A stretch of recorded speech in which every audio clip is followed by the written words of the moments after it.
মধ্যবিত্ত পরিবারের বউ হয়েও প্রতি বছর কীভাবে আমি কোরবানির পশুর জন্য টাকা জমাই সেটাই আজ আপনাদেরকে জানাচ্ছি। আসসালামু আলাইকুম।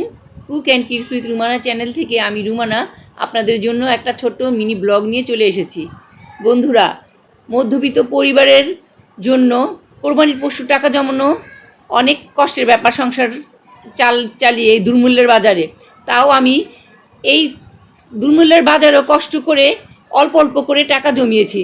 যেমন মেয়েকে কোচিংয়ে নিয়ে গিয়েছি, সেখানে আমি রিক্সায় না গিয়ে হেঁটে গিয়েছি, এই টাকাটা আমি জমিয়ে ফেললাম। এভাবে আস্তে আস্তে করে আমি টাকা জমিয়েছি। দেখুন, আমার এই টাকার মধ্যে কিন্তু সবগুলো নতুন টাকা না, পুরান টাকা। বেশিরভাগই এখানে পুরান টাকা, কারণ সংসার থেকে যখন যেভাবে পেরেছি সেভাবেই বাঁচিয়েছি। এই মাসে কিছুটা মুদি বিল কম এসেছে, ওখান থেকে যতটুকু পারলাম সেটাই আমি জমেছি। এমন করে আস্তে আস্তেই আমি টাকা জমিয়ে থাকি কোরবানির পশুর জন্য। আর আমি এই কোরবানির পশু, এই টাকা দিয়ে তো আর গরু কেনা সম্ভব না। আমি খাসি কিনি, খাসির টাকাটা আমি প্রতি বছর জমাই। গরুটা আপনাদের ভাইয়াই কিনে থাকে। তো এই বছর আমি কত টাকা খাসির জন্য জমালাম সেটাই আপনাদেরকে জানাচ্ছি। গুনে গুনে আমি সবগুলো টাকা দেখলাম, সব মিলিয়ে আমার টাকা হয়েছে 22,920 টাকা।